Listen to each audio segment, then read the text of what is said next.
मनीषा हत्या की, क्योंकि 9वें दिन मनीषा का अंतिम संस्कार कर दिया गया।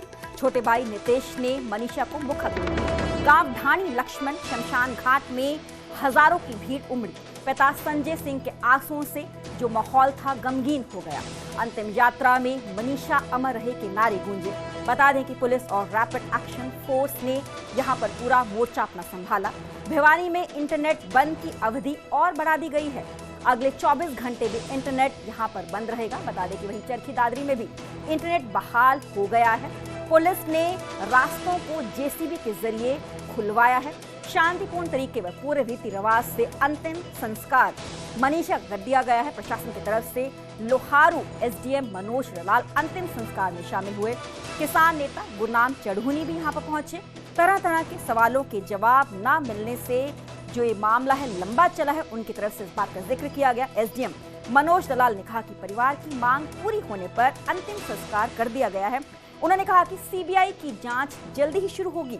एसडीएम ने सामाजिक संगठनों व लोगों से अपील की है कि किसी भी घटना के बाद कभी कानून हाथ में नहीं लेना चाहिए। बुधवार को दिल्ली एम्स में तीसरी बार मनीषा के शव का पोस्टमार्टम हुआ।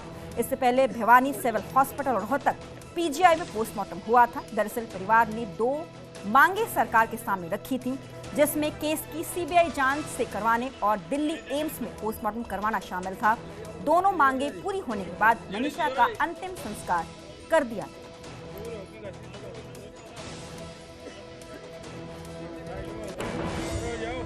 पूरे देश में चर्चित हुआ भिवानी का मनीषा कथित हत्याकांड जो है आज सुलझ गया है। आज मनीषा के शव का अंतिम संस्कार कर दिया गया है। ढाणी लक्ष्मण जो गांव है, यहां पर उनके पैतृक गांव में जो है उनका पूरे रीति रिवाज के साथ अंतिम संस्कार किया गया है। सैकड़ों की संख्या में यहाँ लोग आए थे। किसान नेता गुरनाम चढ़ूनी और जो सामाजिक संगठन है, वो सामाजिक संगठनों के लोगों के साथ, सैकड़ों लोगों के साथ जो है पूरे रीति रिवाज के साथ मनीषा का अंतिम संस्कार किया गया। पूरे शांतिपूर्वक तरीके से किया गया। जो धरना और पंचायतें चल रही थी उनको ख़त्म कर दिया गया है।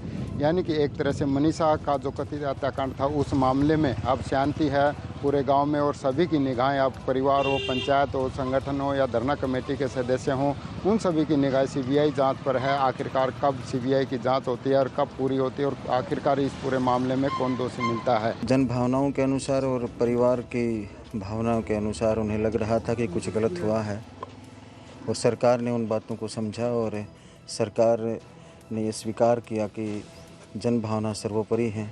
इसलिए उन्होंने सीबीआई की जो जांच की मांग थी उसको भी स्वीकार किया और एम्स में बहन का तीसरी बार पोस्टमार्टम हो उसको भी स्वीकार किया। और अब सरकार का ये भी मानना है कि जो भी दोषी पाया जाएगा, जिस भी रूप में दोषी पाया जाएगा, अगर पुलिस का ये जो वर्जन था, डॉक्टर्स का ये जो वर्जन था, ये गलत निकलता है और उनसे कोई चीज़ छूट जाती है तो इस सीबीआई की जांच में वो चीज़ नहीं छूटेगी और सख्त से सख्त कानून के अनुसार उनको सज़ा मिलेगी। बहुत दुर्भाग्यपूर्ण घटना है। बहुत अफसोस है किसी बेटी के साथ ऐसा हुआ और हम एक तो सरकार से ये कहना चाहेंगे कि ये मामले बहुत बढ़ गए हैं। इन पे सरकार संज्ञान ले। सरकार की रेपुटेशन भी ख़राब होती है इसमें और समाज को के लिए कोई मतलब एक कलंक है ये इस तरह के मामले। तो और दूसरा हम ये कहना चाहेंगे कि चलो संस्कार तो हो गया, सारा कुछ हो गया, सीबीआई को जांच भी दे दी।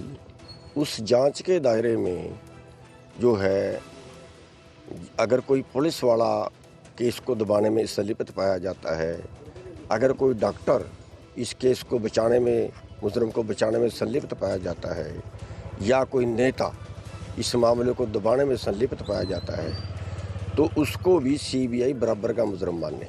वैसे तो सीबीआई की जांच में सब कुछ ऑलरेडी होता है, लेकिन हमारी एक मीडिया के माध्यम से ये मांग है कि उनकी जांच भी हो ताकि आगे के लिए कोई भी किसी मुजरिम को बचाता हुआ डरे।